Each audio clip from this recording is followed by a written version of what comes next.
Ouais, yo les gens, nouvelle vidéo, ça va faire vidéo tier list des meilleurs gameplays de tous les gachas. Enfin des gachas que j'ai joués.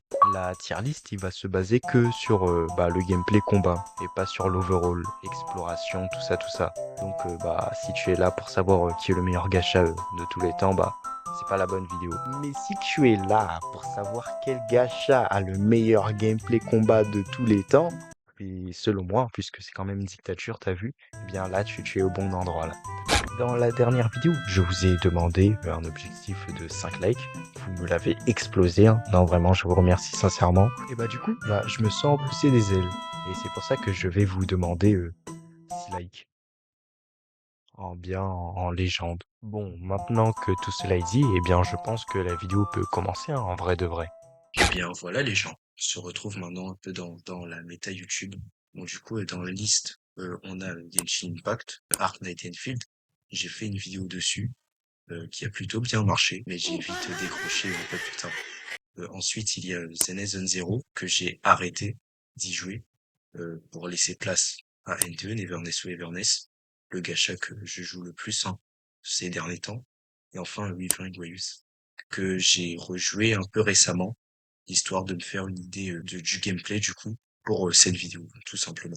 Tout d'abord, personnellement, pour moi, je place directement Genshin Impact en rang S parce que Genshin Impact, vraiment, c'est le jeu où je trouve dès le début, ça te montre quelque chose d'assez simple. La base des dégâts se font sur les réactions élémentaires, qui est tout simplement un système que j'aime beaucoup.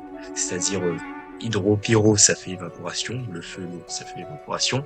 Du coup, ça fait plus de dégâts quand tu les combines. Après, bon, il y a aussi des réactions qui sont, on va dire, paranormales, hein. Électro et Denro, ça fait stimulation.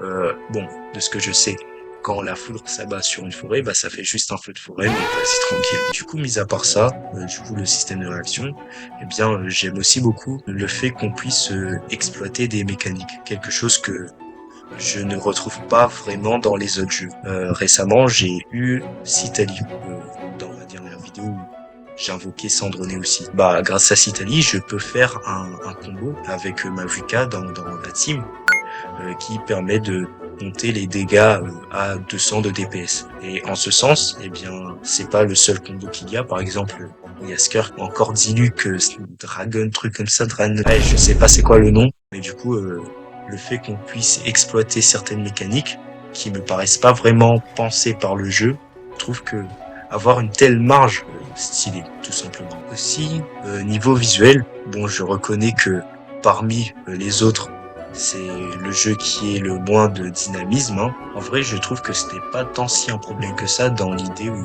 je trouve que le fait qu'on puisse comprendre totalement tout ce qu'on fait dans le jeu, que il n'y a pas des trucs qui partent dans tous les sens, qui fait que le jeu vraiment il est agréable. Je vais placer Ark Knight Enfield, qui malheureusement pour lui va être le pire, hein, je pense, hein. Même si ce n'est pas affreux non plus, contrairement à des idées où je me suis fait avant de jouer vraiment au jeu, mais je vais quand même le placer là, en C directement, tout en bas du classement. Et en ce sens, c'est bien.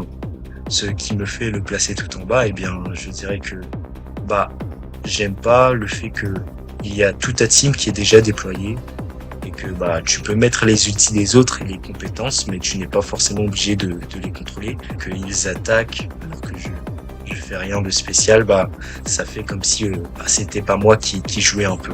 Bon, maintenant que tout cela est dit pour Ark Knight Enfield, je vais parler de ZZZ, hein, Zenith Zone Zero. Zenith Zone Zero fut un temps où je l'aurais mis devant Genshin Impact. Enfin, fut un temps. Maintenant que j'ai arrêté d'y jouer et que j'y repense au gameplay, bon, je vais pas le mettre devant Genshin Impact, mais je le mettrai en rang A, voilà. Je reconnais que dans le gameplay, quand je joue, c'est surtout le dynamisme. Je ne faisais que jouer pour revoir mes personnages partir dans tous les sens, que le gameplay était fluide, stylé et tout, mais je ne prêtais pas vraiment attention à ce qu'il faisait vraiment. Voilà quoi. Et en vrai, j'ai pas plus de choses à dire, hein. Donc, maintenant, passons à Weavering Waves. Du coup, pour Weavering Waves, en vrai, moi, je le mettrais quand même au-dessus de Zenith Zone Zero. Je le mets au-dessus de Zenith Zone Zero, parce que le gameplay, je sens que eh bien, il prend vraiment tout l'espace. Quand tu joues, quoi, ça prend vraiment tout l'espace. Quand les personnages ils volent en haut, vraiment le gameplay que je trouve qui est bien maîtrisé, c'est justement quand le personnage il a un moment où il est tout simplement aérien. Par exemple, Yuno, hein. Je pense que c'est, pour l'instant, de ce que j'ai pu expérimenter, c'est le seul gameplay qui me plaît le plus. Alors que avant, je jouais gameplay Toupee Blade, hein. Je jouais Camellia, c'était vraiment gameplay Toupee Blade à son prime, quoi. Mais ce qui me dérange au niveau de Withering Waves, c'est que je le jouais avec mes connaissances de Genshin Impact, c'est-à-dire je voyais des éléments, Avoc, fusion, trucs comme ça. Pour moi, genre, il y avait des réactions à faire. Il y avait Cryo, je le combinais à fusion. Moi, je pensais que j'allais faire fondre. Mais non, ça ne fait rien du tout. Enfin, j'ai pas l'impression que ça fasse grand chose. Et juste, j'ai l'impression qu'il faut juste booster les dégâts et les ennemis ont des faiblesses d'éléments. Et ça s'arrête là. Pas de réaction alimentaire, rien du tout, rien. À part ça, en vrai, vu que j'ai joué pas mal de temps, je pense qu'on peut juste se concentrer sur les dynamismes, un peu comme dans Zenless, hein. Bon, maintenant, passons au dernier de la liste. NTE, Neverness ou Everness, le gacha que je joue le plus en ce moment. NTE, Neverness ou Everness, en fait, c'est un mix de Genshin Impact et de Withering Waves, mais il ne réussit pas pour autant à mieux faire que les autres. C'est pour ça que je le mettrais en B, en vrai de vrai. Il utilise des principes de réaction élémentaire, mais je trouve pas que les réactions sont dingues. Il y a un certain dynamisme. Par exemple, le dernier gameplay, hein, celui de Shinku que j'ai eu. À part le gameplay de Shinku et de Otori, à part ça, les autres gameplays, ils puent la merde. Voilà, je dis la vérité, les autres gameplays, ils puent du cul. Et sinon, pour les réactions, comme j'ai dit, c'est pas des réactions dingues. Il n'y a pas de réaction que je trouve vraiment stylée. C'est surtout les personnages, quoi. Les personnages, ils ont un gameplay, ils ont des passifs, et c'est ces gameplays et ces passifs qui font que c'est fort. Alors que dans Genshin Impact, par exemple, les possibilités de réaction avaient vraiment une valeur.